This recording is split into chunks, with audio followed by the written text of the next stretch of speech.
Hello my dear friends, आज मैं आपके लिए लाई हूँ ब्लडशॉट मूवी का एक्सप्लेनेशन जो कि 2020 में रिलीज हुई थी। ये फिल्म एक फिक्शनल सुपर हीरो कॉमिक पे बेस्ड है जो 1992 में सेम नाम से ही रिलीज हुई थी। मूवी ओपन होते ही हम रे ग्रेसन नाम के एक अमेरिकन सोल्जर को देखते हैं जो मुंबासा में एक हॉस्टेज रेस्क्यू मिशन पे था। उसका मिशन सक्सेसफुल होता है और वो अपना केनिया टूर पूरा करने के बाद वापस घर लौट आता है, जहां उसकी वाइफ जीना उसे एयरबेस पे रिसीव करने आई हुई होती है। जीना और रे इटली में हॉलिडे पे होते हैं और एक दूसरे के साथ कुछ क्वालिटी टाइम स्पेंड करते हैं। जीना को रे का मिशन पे जाना और मिशन पे इंजर होना पसंद नहीं है और वो चाहती है कि रे ये जॉब छोड़ दे, पर रे जीना को एश्योरेंस देता है कि चाहे कुछ भी हो जाए वो हमेशा घर वापस लौट आएगा। अगली सुबह जब रे उठता है तो वो देखता है कि जीना ब्रेकफास्ट लाने घर से बाहर गई हुई है, पर रे को अपने फ्लैट के बाहर कदमों की आवाज आती है, पर वो जीना के नहीं होती। कुछ आर्म्ड लोग जे पे अटैक कर देते हैं। रे उनसे लड़ता है, पर लास्ट में उसे बेहोशी का इंजेक्शन लगा दिया जाता है और वो बेहोश हो जाता है। जब रे को होश आता है तो वो खुद को बंधा हुआ पाता है।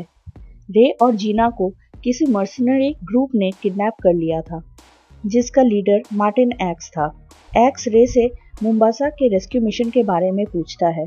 वो रे से पूछता है कि उस मिशन का ऑर्डर उसे किसने दिया था, पर रे कहता है कि उसे नहीं पता मिशन का ऑर्डर किसने दिया था, उसका काम सिर्फ ऑर्डर मानना है।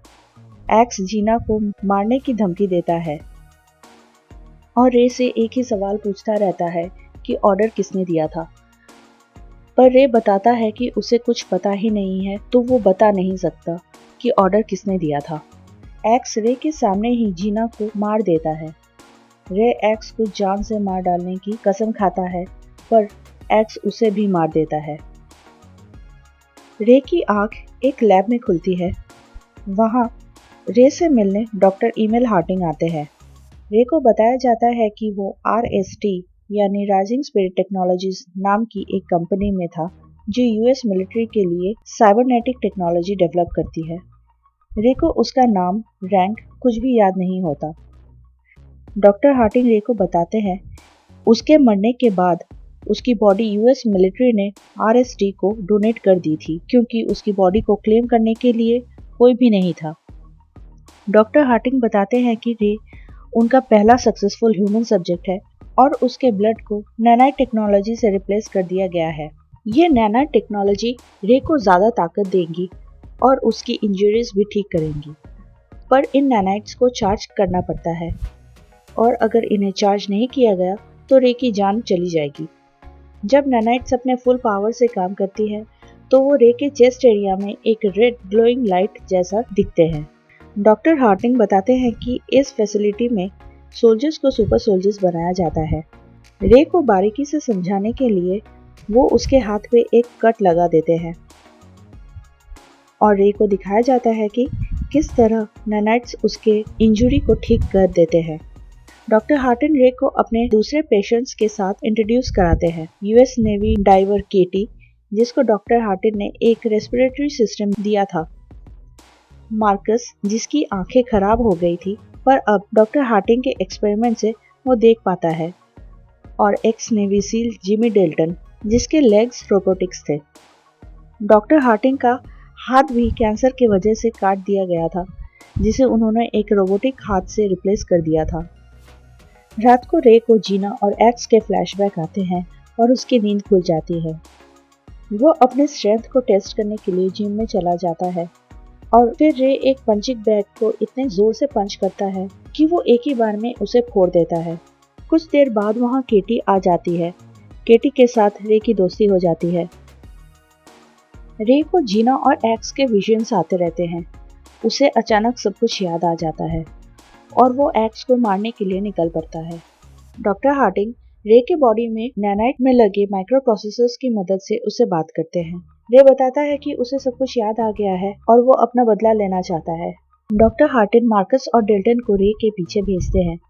रे अपने बॉडी में प्रेजेंट नैनाइट्स की मदद से इंटरनेट और कोई भी कंप्यूटर डेटाबेस एक्सेस कर सकता है। वो प्लेन चलाना भी सीख जाता है और एक प्राइवेट जेट से बुदापेस्ट पहुंच जाता है। क्रिमिनल डेटाबेस के हिसाब से एक्स का लास्ट लोकेशन बुदापेस्ट ही था। एक्स हाई सिक्योरिटी के साथ चलता है, पर रे सबको मार डालता है।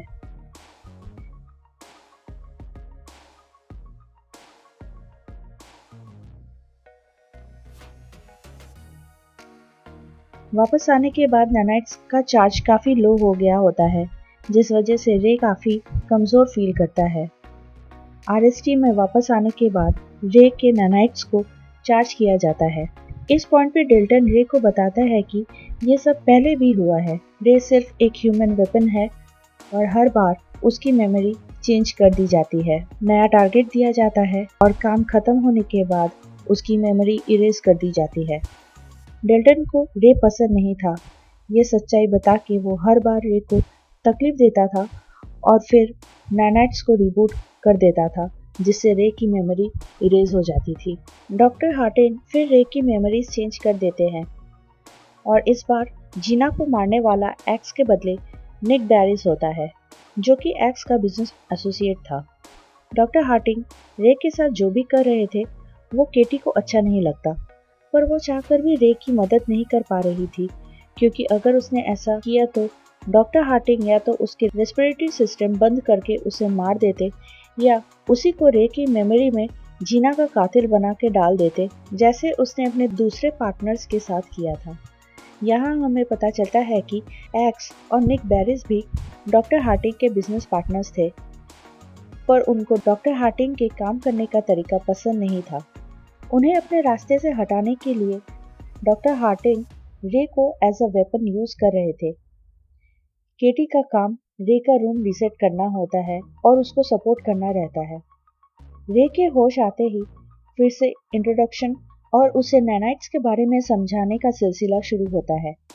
रे को फिर से याद आता है कि जीना को किसने मारा था, पर इस बार वो एक्स के बजाय बैरिस को देखता है।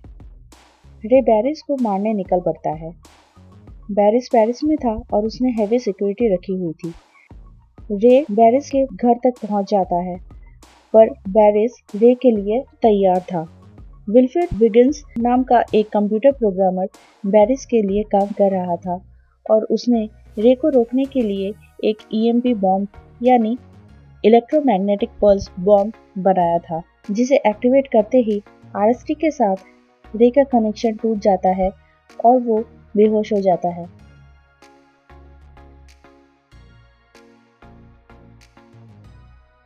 जब विगन्स रे को आदिमानव टेक्निक से होश में लाने की कोशिश करता है, तब रे को जीना के विजन्स आते हैं। विगन्स रे को बताता है कि उसने रे की जान बचाई है। रे को याद आता है कि उसने जीना को मारने वाले से बदला ले लिया है, पर हर बार विक्टिम्स का चेहरा अलग अलग दिखता है।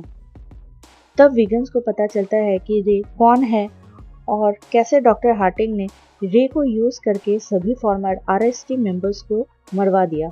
जब रे को पता चलता है डॉक्टर हार्टिंग उसे सिर्फ अपने दुश्मनों को मारने के लिए यूज कर रहे थे, तो वो जीना को ढूंढने निकलता है। विगन्स कहता है कि अगर रे आरएसटी के हाथ लग गया तो वो उसके दिमाग में विगन्स का इंफॉर्मेशन फीड कर देंगे और रे विगन्स को ही मार डालेगा।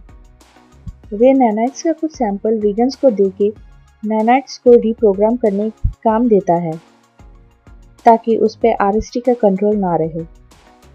रे जीना को ढूंढने निकल जाता है और जीना उसे लंदन में मिलती है। जब रे जीना से मिलता है तो जीना जिंदा थी और बिल्कुल सही सलामत थी, पर जीना की अब एक अलग फैमिली थी।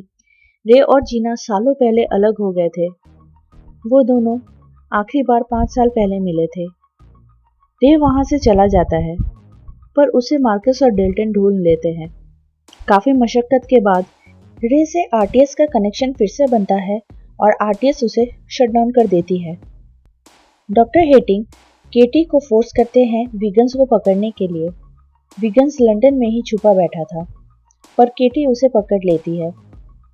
रे को रिबूट करने के लिए उसे ऑपरेशन टेबल पे ले जाया जाता है। जब केटी लंदन से वापस आती है तो वो डॉक्टर हार्टिंग से कहती है कि विगन्स उसके हाथ से बच के निकल गया था और डॉक्टर हार्टिंग इस बार रे को वीगन्स के पीछे भेजने के लिए रिप्रोग्राम करना शुरू कर देते हैं, पर केटी सिस्टम को इंटरप्ट करती है और उसके प्रोग्रामर से छेड़छाड़ करती है। केटी दरअसल वीगन्स के साथ मिल गई थी और वो आरटीएस का कंट्रोल वीगन्स को दे देती है। यहाँ एरिक, जो आरटीएस का टेकी था, वो वीगन्स का ही पायरेटेड सॉफ्टवेयर यूज करता था, इसलिए वो वीगन्स को रोक नहीं पाता और रे आर्टिफिशियल सिमुलेशन से बाहर निकल जाता है। डॉक्टर हार्टिंग केटी की रेस्पिरेशन बंद करके खत्म करने की कोशिश करते हैं, पर वीगन्स ने पहले ही केटी के सिस्टम को आरटीएस से अलग कर दिया था और डॉक्टर हार्टिंग का केटी पे कोई कंट्रोल नहीं था।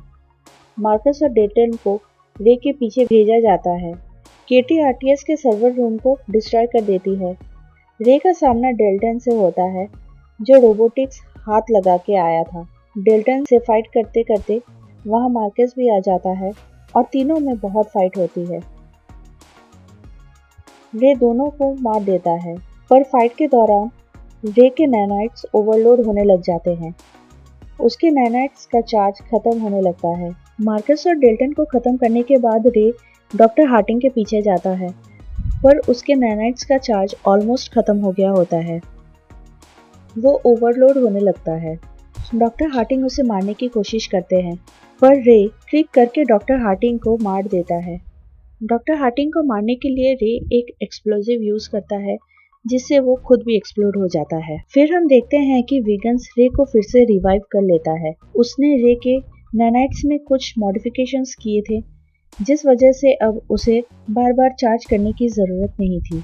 उसकी मेमोरी भी इस बार ठीक थी और उसके नैनाइट्स सेल्फ सफिशिएंट बन गई थी। और यहाँ पे मूवी खत्म हो जाती है फ्रेंड्स। अगर आपको मेरा एक्सप्लेनेशन पसंद आया हो तो please like, share and subscribe. आप मुझे कमेंट सेक्शन में उन मूवीज़ के नाम भी दे सकते हैं जो आप चाहते हैं मैं एक्सप्लेन करूँ। Good bye, until next time, take care.